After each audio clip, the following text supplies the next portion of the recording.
ये जीत जो है असत्य पे सत्य की जीत है।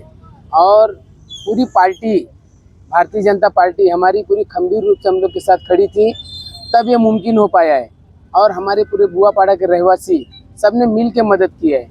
इसमें अभिजीत दादा हमारे गठ नेता, प्रदीप दादा हमारे कार्यसमिति नगर सेवक, मनीष गुंजल जी, सभी भारतीय जनता पार्टी के सभी नगर सेवक, हमारी महिला अध्यक्षा और हमारी माता समान हमारी मीना वालेकर जी, और पवन भाई का भी काफ़ी सहयोग रहा है। पवन भाई ने हर समय समय पे इसको फॉलोअप लिया है और तब ये मुमकिन हो पाया है। मांगे दो थी, दो में एक पूरी हुई है। दूसरी मांगे जो है उन्होंने बोला है कि हम लोग राइटिंग में लिख के देने वाले हैं, और राइटिंग में दिए हैं वो भी कार्य होने वाला है। इसके मांगे जो इलीगल कंस्ट्रक्शन हो रहा है, नया कंस्ट्रक्शन, उसको कहीं तो भी ध्वस्त करना था, और बुआपाड़ा में जो विकास कार्य है उसके लिए प्रगति करना था। शहरात होत असणाऱ्या अतिक्रमणांच्या विरुद्ध गेल्या 2 महिन्यापासून सातत्याने तक्रार दिल्यानंतर सुद्धा कोणत्याच प्रकारची कारवाई त्या ठिकाणी झाली नाही। अंततः आमच्या भारतीय जनता पार्टीच्या नगरसेविका मीनू सिंग यांना या ठिकाणी उपोषणाचं भूमिका त्या ठिकाणी घ्यावी लागली।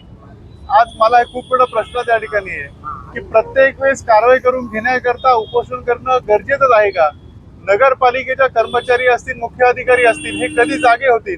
आज संपूर्ण शहरामध्ये जवळपास प्रत्येक वर्षी 1000 ते 1200 अनधिकृत बांधकाम तिकडे केले जातात आणि कधीही नगरपालिकेला जाग येईल?